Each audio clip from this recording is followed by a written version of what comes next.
Welcome back to You Can Do It. We've got the Karcher window cleaner. Sometimes if you've used it too much and the battery goes too low, when you plug in the charger, it won't charge and you don't get your green light. I've got a video out there about how to sort all that problem out. Now we've had this happen to this one particularly for 2 or 3 times. So today I'm going to show you how to actually put a brand new battery in it.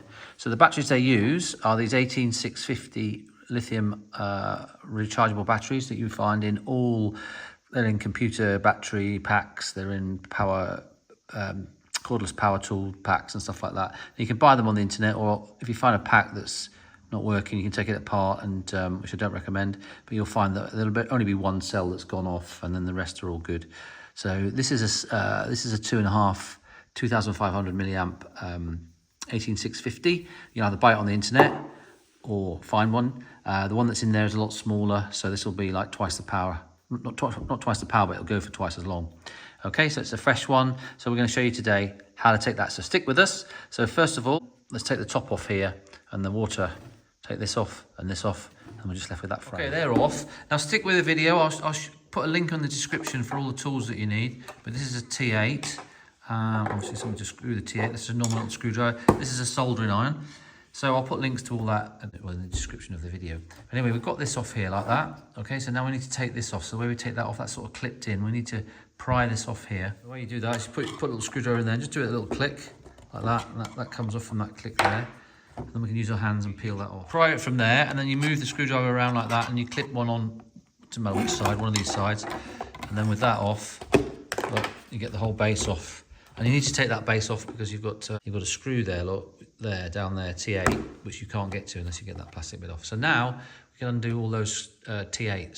So let me just. So we've got the 6 screws out here, and then this thing will come apart. So you take that off. So just remember with that, just remember to separate the switch, which we've done. So we've got those apart. So now we've got this unit here. So if you remember, we need to flip these off here, one side and the other side. Flip those off. You can then take that off like that. And now what we need to do is separate these 2 casings here, which again, you've got 2 little clips there. So we'll take that off and take that apart. Mad with this when you lift this up, because you can look, that one's got sort of almost going to break off. So just be very gentle when you lift these up, and then we can pull these 2 apart. You've got a little tiny clip there as well. Put a little screwdriver there, or your nail, and you can clip that one off, and then they'll come apart. That's done there. So now the whole thing here, it's very difficult to do this one there. It's come off. So that's the battery. That is basically, it will work, but it doesn't really hold its power. So I'm going to take that off. So let me just slowly, I've got to take this whole board out with the battery, the whole lot, motor and the board. And you'll see it all there. So that's come off like that. Okay, so we just leave that like that. So now what we're going to do with this, that's been like spot welded onto there. So we need to break that off somehow with a little screwdriver. Before we take this apart, what we'll do is we'll set our voltmeter here to DC, and we'll just check what the voltage of that battery is. See there, it's 2.07 volts. Well, these things will not charge once they get below about 3 volts. So it's dropped, the voltage has dropped way too far, so now it won't charge.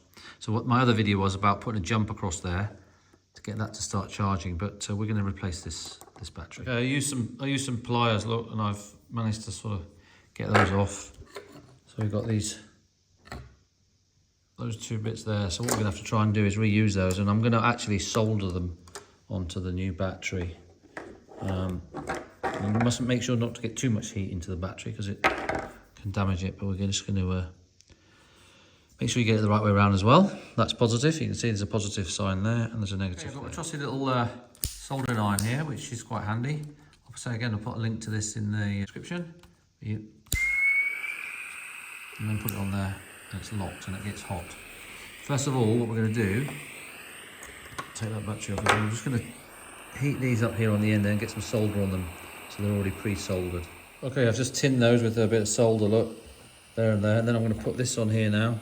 Make sure you get it the right way again. The positive is that one. That's the negative. We'll slap that on there, and then we'll just put a bit of heat on there and solder those. That's solder in there. They're not the prettiest of solders, but don't put too much heat in there because you don't want to damage the battery. Okay, so there's a quick little test. Look, you can actually. There we are. I'll put the motor in the little cup there. Look. So that's working a treat now. So now what I can do is put all that back together again. We put our voltmeter across here again. We get, there you are, across there. Then I've got 4.13, which is much more like it. That's like nearly a fully charged battery. When you put that back, you obviously get the motor that slips on two little plastic bits there. Then this bit here has got some fiddly slots down the bottom there to make sure that thing. So if this doesn't fit in properly like that, you know you've got it wrong. The cable, just if you've forgotten where it went, it goes just there. A little plastic rubber bit there just to hold it.